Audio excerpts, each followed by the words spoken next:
آج اگر میں یہ کہوں کہ جو میں آیت تلاوت کرنے جا رہا ہوں تو یہ کاروبار، جاب کرنے والے، قرض دینے والے، قرض لینے والے، بلکہ زندگی کے بہت سارے معاملات میں خاص طور پہ ایگریمنٹ کی کیا اہمیت ہے، یہ قرآن پاک ہمیں بیان کر رہا ہے۔ جی ہاں، میں کوئی دنیا کی اکانومی کی، بزنس کی بک سے کوئی بات نہیں سنانے جا رہا، میں آپ کی اور ہمارے رب عز و جل کا کلام، اور کلام کی بھی وہ آیت جس میں ہم مومنوں سے اللہ نے ڈائریکٹلی براہ راست بات کی ہے۔ اچھا، یہ قرآن پاک کی آیت تیسرے پارے میں ہے، سورہ بقرہ کی آیت نمبر 282 ہے۔ میں پہلے تلاوت آیت پڑھ دیتا ہوں، پھر ترجمہ، اور پھر اس کے تحت انشاءاللہ ہم کچھ سمجھتے ہیں۔ اللہ قرآن مجید فرقان حمید میں ارشاد فرماتا ہے، بسم اللہ الرحمن الرحیم، یا ایہا الذین آمنوا اذا تداینتم بدین الی اجل مسمى فاکتبوہ وَلْيَكْتُبْ بَيْنَكُمْ كَاتِبٌ بِالْعَدْلِ وَلَا يَأْبَ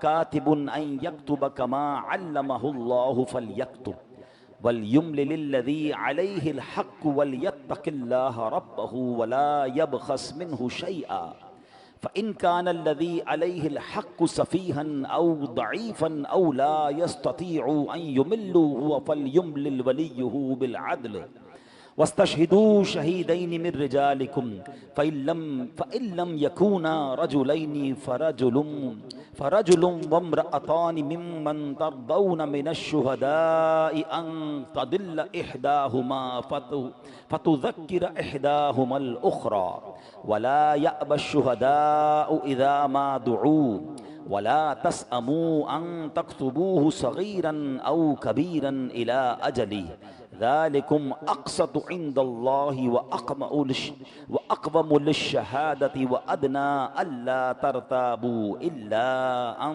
تَكُونَ تِجَارَةً حَاضِرَةً تُدِيرُونَهَا بَيْنَكُمْ فَلَيْسَ عَلَيْكُمْ جُنَاحٌ أَلَّا تَكْتُبُوهَا وَأَشْهِدُوا إِذَا تَبَايَعْتُمْ وَلَا يُضَارَّ كَاتِبٌ وَلَا شَهِيدٌ وَإِن تَفْعَلُوا فَإِنَّهُ فُسُوقٌ بِكُمْ وَاتَّقُوا اللَّهَ وَيُعَلِّمُكُمُ اللَّهُ وَاللَّهُ بِكُلِّ شَيْءٍ عَلِيمٌ۔ ایک ہی آیت اتنی ڈیٹیل میں ہے، اب ذرا غور سے اس کا ترجمہ سنیں گے اور اس کے بعد انشاءاللہ سمجھیں گے کہ کس خوبصورت انداز میں زندگی آسان بنانے کا فارمولہ ہمیں اللہ کا پیارا کلام دے رہا ہے۔ ترجمہ، آسان ترجمہ قرآن کنز العرفان۔ اے ایمان والو، ڈائریکٹ ایمان والوں سے بات ہو رہی ہے، ٹھیک ہے؟ اے ایمان والو، جب تم ایک مقرر مدت تک کسی قرض کا لین دین کرو تو اسے لکھ لیا کرو، اور تمہارے درمیان کسی لکھنے والے کو انصاف کے ساتھ معاہدہ لکھنا چاہیے، اور لکھنے والا لکھنے سے انکار نہ کرے، جیسا کہ اسے اللہ نے سکھایا ہے تو اسے لکھ دینا چاہیے، اور جس شخص پر حق لازم آتا ہے وہ لکھاتا جائے، اور اللہ سے ڈرے جو اس کا رب ہے، اور اس حق میں کچھ کمی نہ کرے۔ پھر جس پر حق آتا ہے اگر وہ بے عقل یا کمزور ہو یا لکھوا نہ سکتا ہو تو اس کا ولی انصاف کے ساتھ لکھوا دے، اور اپنے مردوں میں سے 2 گواہ بنا لو، اور یا پھر اگر 2 مرد نہ ہوں تو 1 مرد اور 2 عورتیں ان گواہوں میں سے منتخب کر لو جنہیں تم پسند کرو، تاکہ اگر ان میں سے 1 عورت بھولے تو دوسری اسے یاد دلا دے، اور جب گواہوں کو بلایا جائے وہ آنے سے انکار نہ کریں، اور قرض چھوٹا ہو یا بڑا اس کی مدت تک لکھنے تک اکتاؤ نہیں، یہ اللہ کے نزدیک زیادہ انصاف کی بات ہے، اور اس میں گواہی خوب ٹھیک رہے گی، اور یہ اس سے قریب ہے کہ تم بعد میں شک میں نہ پڑو۔ ہر معاہدہ لکھا کرو، مگر یہ کہ کوئی ہاتھوں ہاتھ سودا ہو جس کا تم آپس میں لین دین کرو تو اس کے نہ لکھنے میں تم پر کوئی حرج نہیں، اور جب خرید و فروخت کرو تو گواہ بنا لیا کرو، اور نہ کسی لکھنے والے کو کوئی نقصان پہنچایا جائے، اور نہ گواہ کو یا نہ لکھنے والا کوئی نقصان پہنچائے اور نہ گواہ، اور اگر تم ایسا کرو گے تو یہ تمہاری نافرمانی ہوگی، اور اللہ سے ڈرو، اور اللہ تمہیں سکھاتا ہے، اور اللہ سب کچھ جانتا ہے۔ اب یہ آیت کا ترجمہ ہو گیا، اب میں ذرا اس کی شرح، اس کی جو تفسیر ہے وہ بیان کرتا ہوں۔ یقین کریں یہ آیت ایسی ہے کہ اگر اس کو ہم سمجھ جائیں نا، ہماری زندگی کے بہت سارے جھگڑے ہی ختم ہو جائیں گے۔ ہمارے پرابلم ہی ختم ہو جائیں گے. پہلے میں اس آیت کے تحت کچھ باتیں عرض کر دوں, پھر میں انشاءاللہ اپنے کچھ تجربات آپ کے ساتھ شیئر کروں گا. اب اس آیت میں کچھ باتیں ہیں, کچھ پوائنٹس ہیں, میں ایک ایک پوائنٹ سمجھاتا ہوں. نمبر 1, جب ادھار کا کوئی معاملہ ہو, خواہ قرض کا لین دین ہو یا خرید و فروخت. ادھار دو قسم کا ہوتا ہے, یا تو کسی کو بندہ کوئی قرض دیتا ہے مہینے 2 مہینے 4 مہینے کے لیے, یا پھر کوئی سامان بیچتا ہے کہ جناب یہ میں نے آپ کو 2 مہینے کے لیے 1 مہینے کے کریڈٹ پہ بیچا, 2 مہینے کے لیے بیچا. تو رقم پہلے دی اور بعد میں لینا ہے, یا مال ادھار پر دیا اور رقم بعد میں وصول کرنا ہے. یوں ہی دکان یا مکان جب کرائے پر لیتے ہیں تو ایڈوانس یا کرائے کا معاملہ ہو, اس طرح کی تمام صورتوں میں معاہدہ لکھ لینا چاہیے. قرآن کیا کہتا ہے؟ لکھ لو. اچھا, پھر یہ حکم واجب نہیں ہے, ایسا نہیں کہ جو نہیں کرے گا زبانی معاہدے سے کاروبار کر رہا ہے یا صرف زبانی معاہدہ ہو رہا ہے نہیں لکھ رہے تو گناہگار ہوگا. واجب حکم نہیں ہے, لیکن اگر عمل کر لیا جائے تو یہ بہت سی تکلیفوں سے بچاتا ہے. ہمارے زمانے میں تو اس پر حکم انتہائی ضروری ہو چکا ہے, کیونکہ دوسروں کا مال دبا لینا, معاہدوں سے مکر جانا, کوئی ثبوت نہیں ہے تو جناب اصل رقم سے ہی انکار لوگ کر دیتے ہیں. لہٰذا جو اپنی عافیت چاہتا ہے وہ اس حکم پر ضرور عمل کرے, ورنہ بعد میں صرف پچھتانا ہی نصیب ہوگا. اس لیے آیت کے درمیان میں فرمایا, اور قرض چھوٹا ہو یا بڑا, اس سے اس کی مدت تک لکھنے میں اکتاؤ نہیں. یعنی چھوٹی ڈیل ہے یا بڑی ڈیل ہے, لکھ لو نا بھائی. اب یہاں پرابلم کیا ہے؟ قرآن تو ہمیں سمجھا رہا ہے کہ آپس کے معاملات میں لکھ بھی لو, آگے آئے گا گواہ بھی بناؤ اس میں, ٹھیک ہے نا. ہم دونوں لکھ رہے ہیں, کہہ بھائی میں نے تو لکھا ہی نہیں ہے, تو گواہ بھی ہونا چاہیے. گواہی کی بھی تفصیل بتائی کہ 2 مرد ہو جائیں یا پھر 1 مرد اور 2 عورتیں. ایک بات یاد رکھیے کہ کسی بھی گواہی میں اسلامی طریقے پر عورتوں کی گواہی, اگر بہت ساری عورتیں ہو جائیں کوئی مرد نہیں تو ان کی گواہی مقبول نہیں ہوتی. 1 مرد ہونا چاہیے, پھر اگر 1 مرد کے بعد دوسرا مرد نہیں مل رہا تو 2 عورتیں ہوں گی. ہاں, عورتوں کے کچھ خاص معاملات ہوتے ہیں, اس میں ایک عورت کی گواہی بھی مان لی جاتی ہے, کہ جس میں مثال کے طور عورت کے جو بچہ جننے وغیرہ کے معاملات ہیں, عورت کے خاص معاملات ہیں, وہاں عورتوں کی بات مان لی جائے گی. مگر اس طرح کے معاملات میں جس میں ایگریمنٹ ہے یا جناب کہیں گواہی دینے کی ضرورت ہے تو پھر عورت کی گواہی نہیں ہوگی, 1 مرد 2 عورتیں یا 2 مرد. اچھا, اب میں آپ کو کچھ ایگزامپل کے ذریعے بات سمجھاتا ہوں. ایک جملہ پہلے یاد کر لیں, آپ کو زندگی بھر کام آئے گا.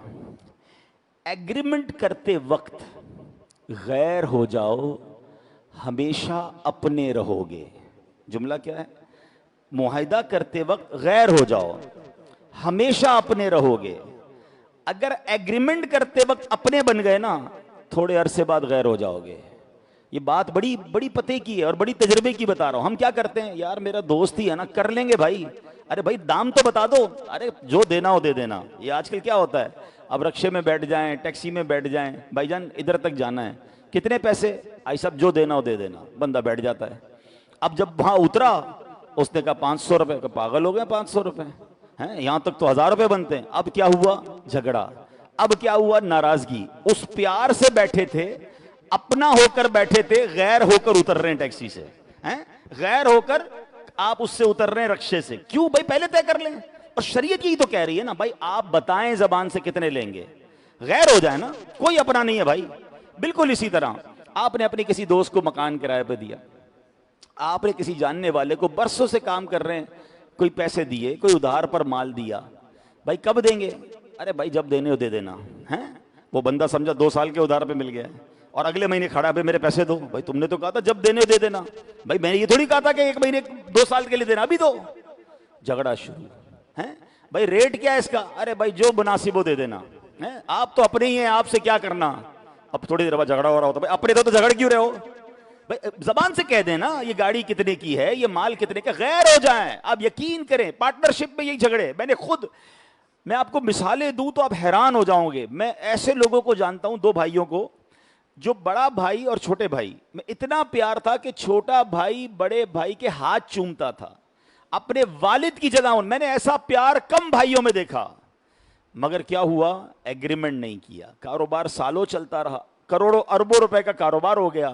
ایک وقت آیا کہ جب کاروبار ختم کرنے کی باری آئی تو بڑا بھائی کہتا ہے سارا کاروبار تو میرا ہے, آپ تو کام کرتے تھے میرے ساتھ, آپ کا کہاں سے حصہ آ گیا؟ بس ٹھیک ہے, ہر مہینے پیسے دیتا تھا. وہ چھوٹا بھائی سمجھتا رہا میں ساری زندگی بھائی کے ساتھ ہوں, میں تو پارٹنر ہوں. لکھا نہیں نا, آج وہ دونوں ایک دوسرے کا منہ نہیں دیکھ رہے. تھوڑے پیسے بھائیوں کو جدا کر گئے نا. اور یہ ایک مثال نہیں ہے آپ کے خاندان میں, آپ کے جاننے والوں میں ایسی بہت ساری مثال ہوگی.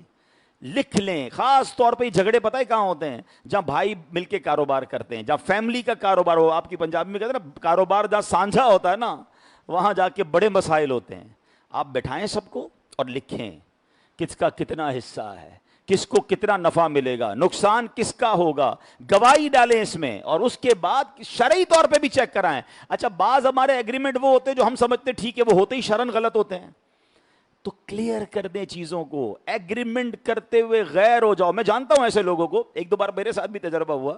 بڑا پیار تھا, بڑی دوستی تھی, اور کوئی کام ہم نے آپس میں کیا تو اگلے نے بڑا سختی سے کہا بھائی یہ ہوگا, یہ نہیں ہوگا, یہ ہوگا. تھوڑا سا مجھے بھی جھٹکا لگا, یار ایسے بات کر رہے ہیں. کہہ رہے بھائی ایگریمنٹ کے وقت ہم دونوں غیر ہیں, کوئی پرانی دوستی نہیں ہے, سب چیزیں اس میں لکھیں گے. مزہ آیا مجھے.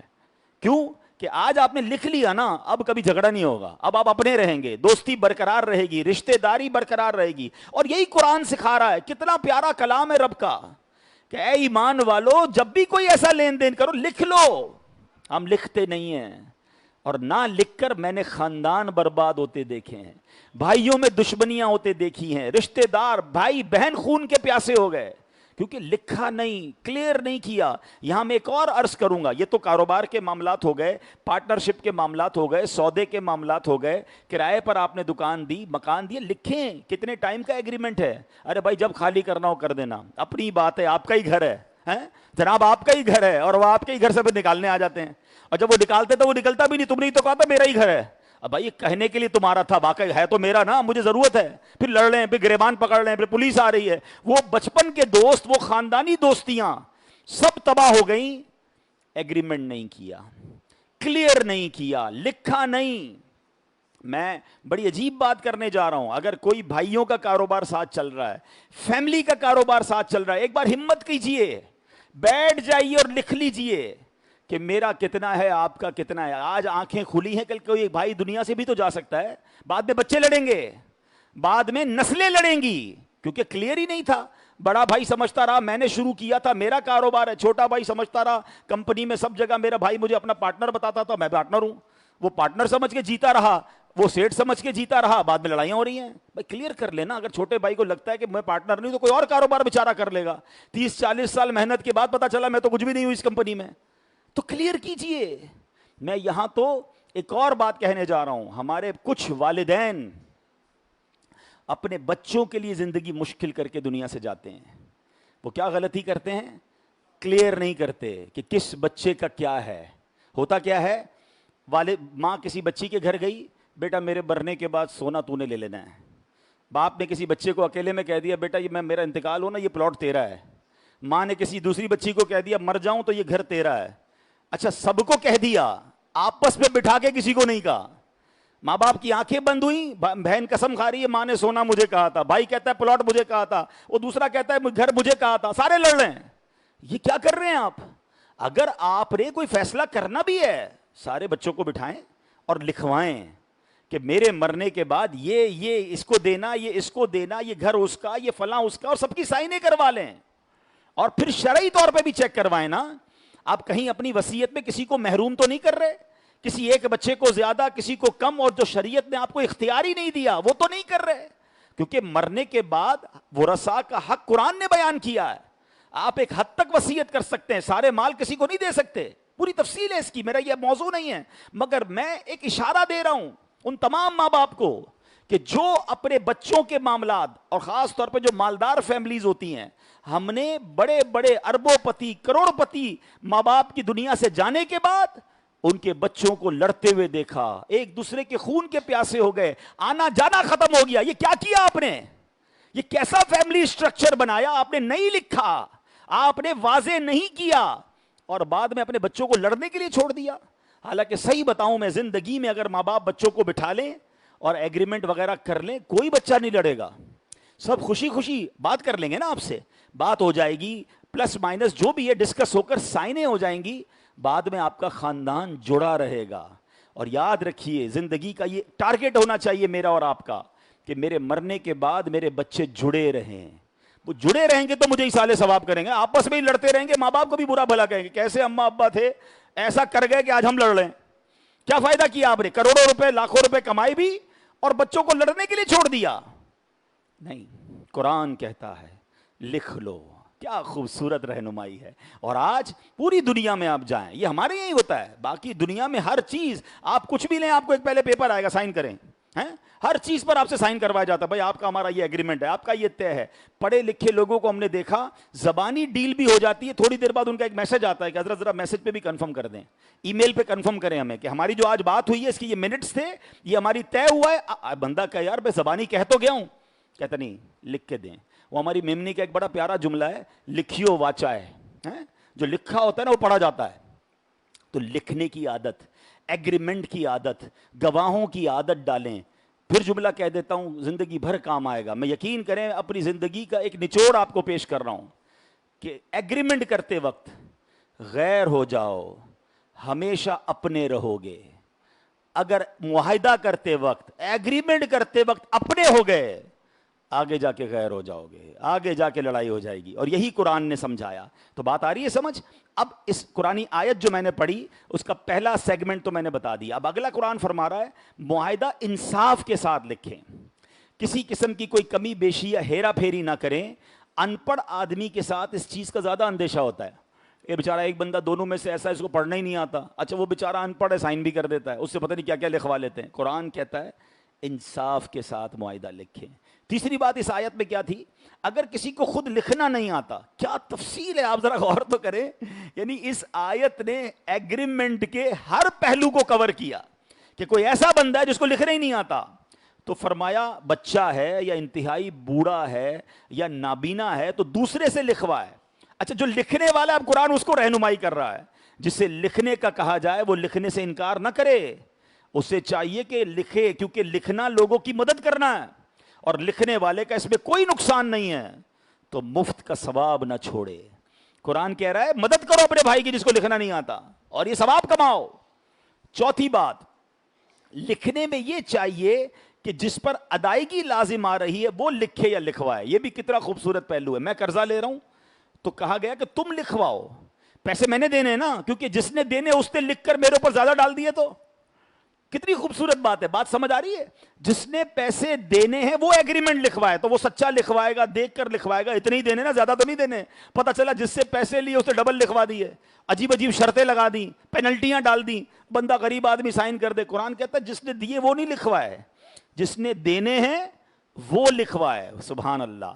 پانچویں بات فرمایا لین دین کا معاہدہ لکھنے کے بعد اس پر گواہ بنا لینے چاہیے تاکہ بوقت ضرورت کام آئیں۔ گواہ 2 مرد یا 1 مرد اور 2 عورتیں ہونی چاہیے، یہ تفصیل میں بتا چکا۔